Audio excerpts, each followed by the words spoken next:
You are Locked On Royals, your daily Kansas City Royals podcast. Part of the Locked On Podcast Network, your team every day. You are tuned in to another edition of Locked On Royals and the Locked On Podcast Network. I'm your host, Jac Johnson, and you can find me on Twitter at JohnnyJ_15. That is at JOHNYJ_15. You also can listen to us on wherever you download your podcast. That can be Spotify, Apple Podcast, Amazon Music, Google Podcast, Odyssey, and YouTube. Just be sure to hit that follow button and subscribe. For you first-time listeners wondering about this channel, how it works, I bring you episodes Monday through Friday, 30-minute episodes in length. During the season, we also had the Locked On Royals postcast, which is hosted by Chance Lebo, and he goes live for about 15 to 20 minutes after each and every game. Tomorrow will be a Mailbag Friday, so if you want to be included in our episode, leave a comment below on this video or any of our previous ones this week. Title your comment Mailbag Friday, and then leave your question, and I'll be sure to answer it in tomorrow's episode. Before we get started, I want to tell you that today's show is brought to you by FanDuel. Right now, new customers can bet just $5, and if your bet wins, you'll get $300 in bonus bets to use across the app. So download the FanDuel app today. We're going to continue our series of finding free agent targets and trade targets for the Royals. This will likely continue at least a few times a week until we get to the winter meetings and there is some smoke to those rumors out there. Right now, with the season still going on, we're in the LCS between the Dodgers and the Brewers and the Mariners and the Blue Jays. We're not going to get much free agent talk unless it's a very minor signing. Maybe the Royals could hand out an extension before the season's done, but for most teams, you're going to wait till everything plays out. Then players are posted in free agency, and you're actually able to see who you can get and who will be available.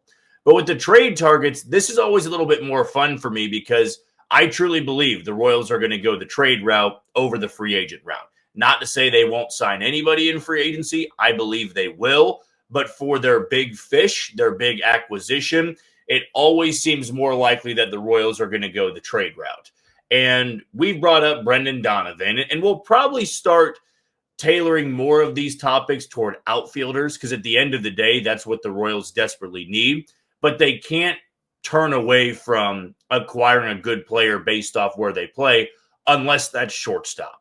And if they are a shortstop-only player, tough stuff, right? I know I can't curse on this podcast, but you know what I'm hinting at. They're not going to move Bobby Witt Jr. for anybody they would bring in. They would have to move that player. And I'm just not for the Royals playing 3 to 4 guys out of position. So I look to second base again, and I look at a guy who, if he's not traded in the offseason, if this team is out of it by the deadline, he will 100% be moved. And that's Brandon Lowe of the Tampa Bay Rays. Lau's coming off of an all-star season, 30-plus home run season, OPS plus nearly 20 points above the league average, had about a 2 WAR, so he's not an elite defender, but he's a really good hitter and somebody you can put just about anywhere in the lineup. We've said that multiple times with the guys that we've brought up as trade targets or free agent targets. It's not necessarily their middle-of-the-order bet. They could be, but you can hit him pretty much anywhere. Brandon Lowe can hit at the top of the order. You can put him 5th. You can put him 7th or 8th. But for 30 home run potential, I'd rather have him in the middle of the lineup or hitting 3rd or 2nd in that lineup for Kansas City. But he's going to be a free agent after 2026. And there's another part to this. He was signed to a 7-year deal coming up on 7 years ago. So he has been a Ray his entire career. And it feels unlikely that they are going to re-up any sort of contract, that they're going to hand him another 2 to 3 year deal. I mean, that was a big 7-year deal. You tried to capitalize on a young player. The Rays did get to the World Series in 2020, but other than that, they weren't able to win any meaningful postseason games while Brandon Lowe was there, unless, of course, they make a run in 2026. But this is about, will they move him before the season begins?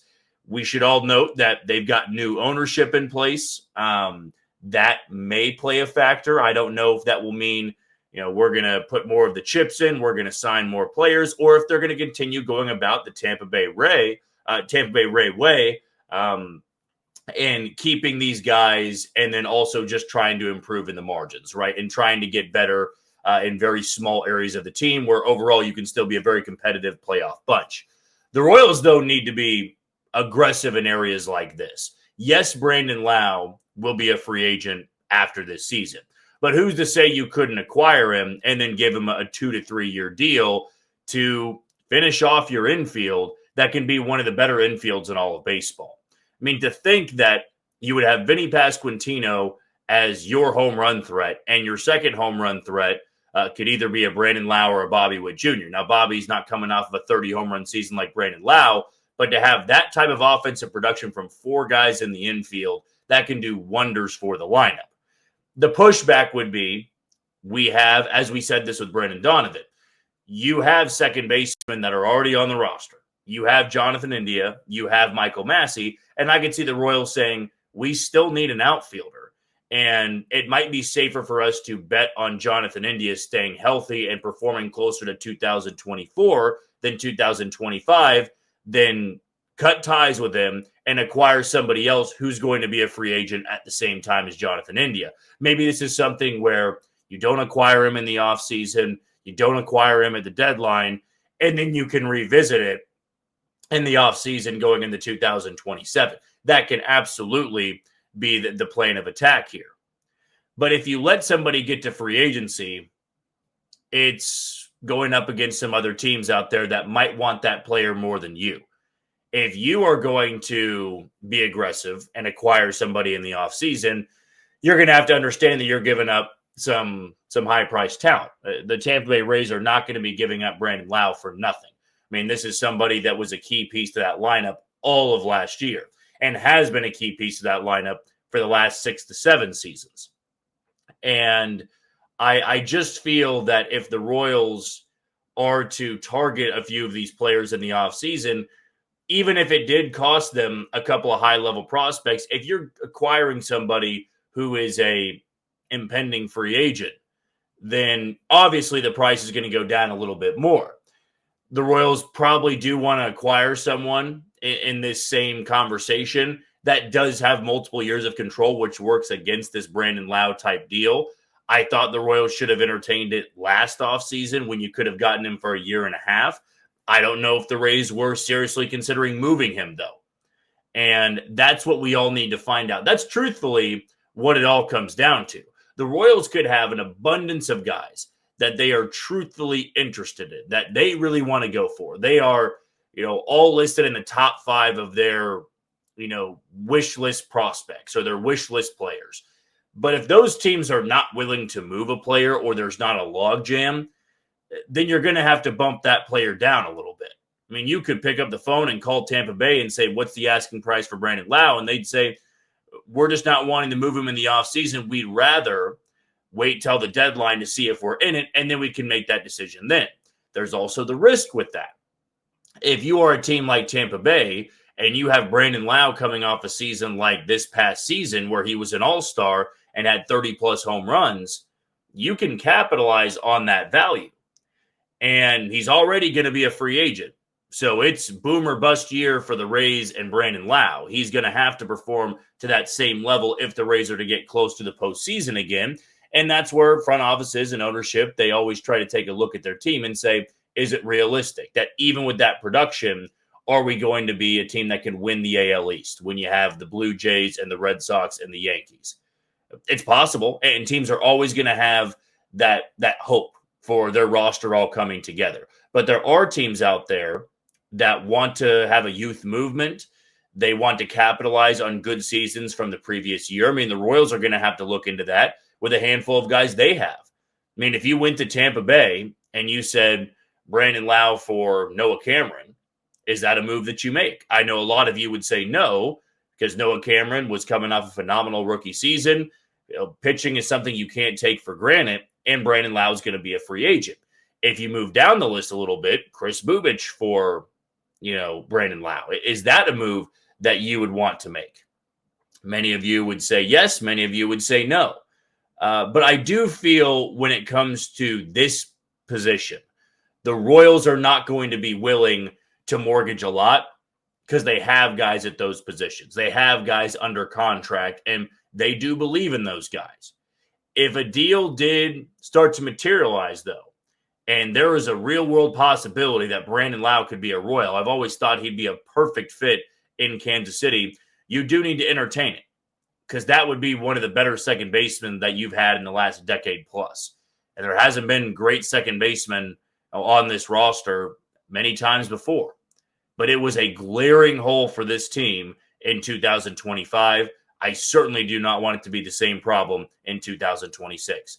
Do you believe the Royals should target Brandon Lowe through the trade route? Let us know in the YouTube comments below. We'll take our first break of the show. When we come back, let's continue our trade talk, but I want to go over a Bleacher Report article that mentioned the Boston Red Sox for an intriguing reason. That's next on Locked On Royals. You are tuned into Locked On Royals and the Locked On Podcast Network. I'm your host, Jack Johnson, and you can listen to us on wherever you download your podcast. Want to tell you about the title sponsor in FanDuel. The NFL season is here, and FanDuel has an offer that you do not want to miss. Right now, new customers can bet just $5 and get $300 in bonus bets if you win. That's right. Pick a bet, put down for $5, and if it hits, you'll unlock $300 in bonus bets to use across the app. So what are you waiting for? Visit FanDuel.com to download the FanDuel app today and get started. For my picks, I'm going to look to tonight's game, Thursday night football, Steelers and Bengals. Steelers at 4-1. Bengals have lost 4 in a row without Joe Burrow. I will take the under for that total of 45.5, and I will take the Steelers to cover that 5.5 point spread. And I'm going to do so over on FanDuel.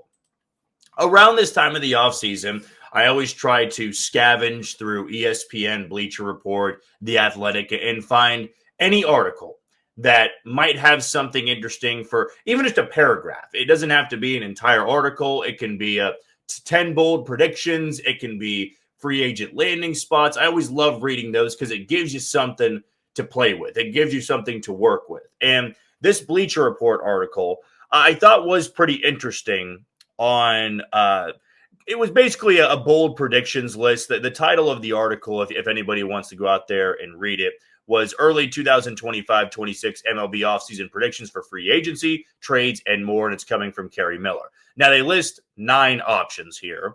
The examples, rapid-fire predictions on big contract options, also has a landing spot for Kyle Tucker, the salary cap debate, which we'll probably get into a little bit later on in the offseason. But this one stood out to me because I do feel that it could impact the Royals in a major, major way. It's about the Red Sox and their outfielders. And this was a conversation that we had in season when we were discussing the potential Jarren Duran trade possibility, Wilyer Abreu. It is no secret to anybody in baseball that the Boston Red Sox have a plethora of outfielders. And as great as that is for Boston, they've got 5 or 6 starters out there and guys that they need to get into the lineup, and it just can't work when you've got 6 outfielders. I mean, the ones they list in this article, Jarren Duran, who's got an $8 million club option for 2026, and he's arbitration eligible through 2028. Wilyer Abreu, he's pre-arb in 2026 and arbitration eligible through 2029. Ceddanne Rafaela, who we said is going to win the Gold Glove in center field. He's signed through 2031. You've got Roman Anthony, who's signed through at least 2033. And you have Masataka Yoshida, who is making nearly $19 million in 2026 and 2027. That's 5 outfielders. And we know that in a perfect world, they would want to start Ceddanne in center. They would want to have Roman Anthony in Roman Anthony in left, and then you'd have Wilyer Abreu in right field. To me, those are the 3 best outfielders for the Boston Red Sox, which leaves Jarren Duran and Masataka Yoshida. Now, the reason they're mentioning this Bleacher Report article is they're saying they predict Boston to trade a big bat for a big arm. And that's where I believe the Royals can come into play here. The Red Sox have exactly what you are looking for. They have good outfielders that would start every single day in Kansas City. We can cross off, by the way, Roman Anthony. They're not moving Roman Anthony. Everybody else, though, it might come down to who the Royals would be willing to offer. And that's why I feel this is a team that can strike on that type of value. You have 7 to 8 starters out there. And as much as it would pain all of us to see Noah Cameron or Chris Bubic being included in a deal, if you brought back a Jarren Duran or you could probably get Masataka Yoshida for cheaper than Noah Cameron or Chris Bubic, so maybe you look into that. But Yoshida is also more of a DH than an outfielder, and he's making nearly $19 million. So unless the Red Sox were going to be paying a chunk of that contract to get a bigger prospect and a pitcher in return, I don't know if that would be the best option. So that's why I look to Jarren Duran as maybe that top option of the bunch. In my opinion, I would rather take a Wilyer Abreu. I believe his defense is phenomenal. I believe his bat would play nicely in Kansas City. But if you ask the Red Sox who would they be willing to move, I'd imagine it'd be Jarren Duran over Wilyer Abreu. The three I mentioned as the starting outfielders, that feels like what they're going to roll with going into 2026. And they're going to need that big arm, that pitcher with multiple years of control, that guy you can plug into the rotation to be a number 2 or a number 3. And that's where the Royals, in their endless talent of pitching, can maybe step up to the plate, for lack of a better term there. I know it's no pun intended either. But you can approach Boston in trying to acquire one of these players. And maybe you go big here. Maybe you try to go get Rafaela. Maybe you try to go get Wilyer Abreu. And you offer up one of your top arms. But if the prices match up, I could see a world in which Boston would want that deal. The Royals have become that team that I'd imagine a lot of teams are looking to for pitching help. They had a bunch of guys come up through the organization. They had a couple of guys that were acquired at the deadline that succeeded in the second half. And when you do that time and time again, these organizations are going to look to you and try to ask about some of those players. It's what teams did with Cleveland and Tampa Bay. They're just a pitching factory. They constantly pump out that high-level talent for their rotation. And now we're even seeing with the Royals, they're doing it through their bullpen. At some point, though, with Kansas City, you are going to have to trade one of these arms to acquire a good above-average bat. Pitching was not the issue for the Royals in 2026. It was this offense and it was this outfield. And we would all love the Royals to keep every single arm they have on the roster currently and take them into 2026. It's just not that realistic. In the same way, it's not realistic for Boston to keep all 5 of those outfielders going into next year. They are going to move one of those outfielders, in my opinion. Maybe that's Yoshida because he's the worst of the bunch. They're tied up in money. They might be willing to pay a chunk of that salary just so that they can move him for an arm or two. That certainly is possible. The Royals also have to understand not all 7 or 8 of these starters are going to be great next year. That's just not realistic. I would love to sit here in this chair speaking to this screen into the mic and say the Royals are going to have a Cy Young finalist and Reagans and Lugo and Cameron and Bubic and these guys are all going to be all-stars. They're bound for regression. And the same way Lugo regressed in 2025, and the same way Reagans regressed in 2025. I mean, nobody could have envisioned this type of year for Cole Reagans. You don't predict injuries and guys having setbacks. You just look at the metrics and you look at the eye test and you say, can this guy continue his trend? That's where I look to Noah Cameron and Chris Bubic. They are the likeliest trade candidates of the bunch. Maybe Ryan Bergert and Stephen Kolek would be. They just haven't done enough at the big league level to return a outfielder that we're talking about here with Boston. So that's why you have to maximize on that value. If you feel this is the best that Noah Cameron is ever going to be, and he is going to be figured out because he doesn't have great strikeout numbers, he doesn't have overpowering stuff, and you could bring back a Jarren Duran for that outfield or a Wilyer Abreu for that outfield, I feel that's a great move for both sides. If you feel that Chris Bubic, has that upside, but he's never going to stay healthy enough, you have to maximize on that value. And you have to see if Boston will be able to go the extra mile and give up one of those top outfielders for one of your arms. But the Royals do have guys that can replace guys in the rotation. And when you have that depth there, it's when you can look into making trades like this. Do you feel the Royals and Red Sox should line up for a trade this offseason? Let us know in the YouTube comments below. When we come back, how much stock should we put into a big 2026 for Jac Caglianone? And maybe more importantly, what does a big 2026 look like for him? We'll dive into that next on Locked On Royals. You are tuning to Locked On Royals and the Locked On Podcast Network. I'm your host, Jack Johnson, and you can follow us on wherever you download your podcast. Our final sponsor we want to tell you about is PrizePicks. Playing PrizePicks is such a fun and simple way to add more excitement to football. You can just pick more or less on player projections like Josh Allen's passing yards or Saquon Barkley rushing for a touchdown, and you're in the game.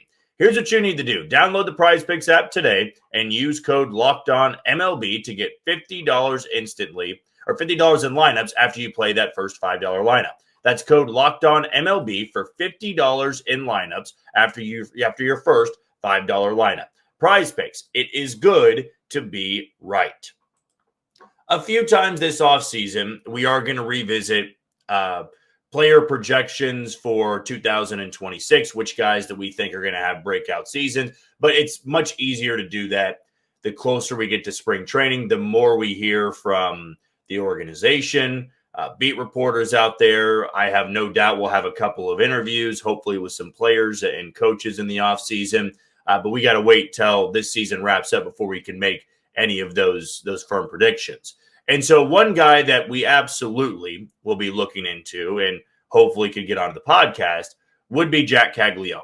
And you've heard me say this on the podcast before, that looking at the 2026 lineup, you want more sure things than bounce back guys. And I said, I don't really want more than two bounce back guys in that lineup. If you wanted to roll with Jac Caglianone and Jonathan India as your bounce back players, I could live with it. I really could. But this is where the Royals need to be cautious about, Jonathan India being a bounce back player and Jac Caglianone being a bounce back player. Jonathan India has done it before at the big league level. He has had successful seasons before. He has been a rookie of the year. He has been a 350 to 370 on base guy. If you could get that again, it would change that lineup dramatically to get that production from Jonathan India as opposed to last year's production. I think with Jac Caglianone, it is a bit of a dice roll to go into next season saying he is going to be that 250 hitter that can run into 35 home runs and be the power bat that we all expect him to be. It is dangerous, though, because what he showed in 2025 was an overmatched, inexperienced, level hitter. That's the type of talent that he was. He was a big-time prospect that got moved through the system rather quickly and debuted in June. I do feel that his struggles can be contributed to that, and it should not dictate the rest of his major league career. I do not view him as a 160 hitter in the Royals lineup next year, in part because I don't believe the Royals would give him that long of a leash if he opens up in April hitting in the 100s. If he's not running into 10 to 15 home runs in April, then you can't be hitting under 200. You're going to have to be more of a well-rounded hitter. So what does it look like for Jac Caglianone to be a good bat in 2026 and one you want to play every single day? I'd imagine the Royals want him to go into spring training, take that job immediately, and never look back. They will have their acquisition. They will have their trade piece or free agent acquisition in left field, in my opinion. You probably run it back with Kyle Isbell, but then Jac Caglianone needs to be the guy that takes the reins of right field.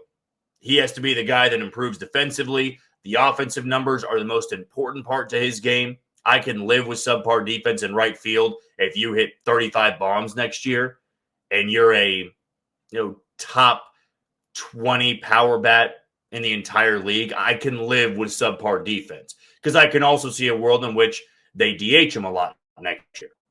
Maybe we see him a little bit at first base again, even though Vinny Pasquantino is going to man that position for the next handful of years. But to put stock into a big 2026 season, does that mean all-star? Does that mean leading the American League in home runs? I mean, what really can it be? And on my end, I want him to hit at least over 225. If I'm just looking at the batting average, I would take a 225 average. That's still a pretty big jump from what he had last year. But this is why I wanted to start with batting average. With a guy like him, though it is nice to look up at the screen and see 280, 290, 300, right? Do what Nick Kurtz did with the Athletics. I would love that for Jac Caglianone. I'm not going to put that type of pressure on the guy because of what he did in 2025. But if you can be a 230 hitter, you can get on base at a 310 clip, maybe more than that, because I do feel he's got more patience. He's got more of a mature approach than a 310 on base. But the slug and the OPS and the OPS plus and the home runs, that is what drives his season. And if the Royals can get a OPS plus a 110 out of Jac Caglianone next year, it transforms this lineup. In the same way I just said it dramatically changes it if Jonathan India has the 2024 production over the 2025, Jac Caglianone going from your worst statistical hitter to an above average bat, period, can change that lineup. Because I'd imagine you're going to go out there and help the outfield with another above average bat. To go from 3 below average bats to 2 out of the 3 positions being above league average, that can add a little bit more power, a little bit more spice to that Royals lineup. And the question becomes, is he capable of that? The unfortunate reality is we don't know. We don't know the book yet on Jac Caglianone. The only thing we can fully understand is he doesn't belong in the minor leagues. But there are plenty of guys in baseball that tear it up in AA and AAA and then never can do it at the big league level because it is a significant jump. That's why every single year when we talk about Royals players thriving in Omaha, we have to take it with a grain of salt. John Rave was a 300 hitter in Omaha before he got called up to Kansas City. And aside from those first couple of games out of the All-Star break, he was a well below average hitter. I mean, that stretch for him, that 7-game stretch, turned him into a near league average bat, but it wasn't for an extended period of time. Drew Waters has always been a great hitter in Omaha, right? But it just never translated to the big league level. There are guys that are going to hit 330, 340 in Omaha the entire year. Maybe that's overselling it, closer to 300, and would hit $170 when they got to the big leagues. More talent, better pitchers, tougher ballparks to hit it. And for Caglianone, he has to show, which J.J. Picollo said that. He said he's got to prove to us that he can do this at the big league level. And they're not going to go into camp just handing him the job. I don't see that in any way, shape, or form. He's going to have to win a position battle. They might bring back Mike Yastrzemski, and those two are the ones that battle it out in camp. And Caglianone could start the year in Omaha. That's just the reality of it. When you put up those numbers in 2025, you're not handed anything. You are not going to be gifted a starting job because of your name and your prospect status. And he's fully aware of that. The upside, though, is what I look to. Can we put stock into it? I'm going to go as far to say I don't see him getting anywhere close to those numbers next year. Where I'm on the fence is, can he be that league average bat? He might be somebody that hits 215, but gives you 25 home runs. And yes, it's an upgrade, but it might not be the league average bat they need in right field. Do you believe Jac Caglianone can be an above average bat in 2026? Or do you see it being another rough year for the Royals' top prospect? Let us know in the YouTube comments below. And leave your mailbag questions below on this video or any video that we've had so far this week. That'll do it for another edition of Locked On Royals and the Locked On Podcast Network. I've been your host, Jack Johnson.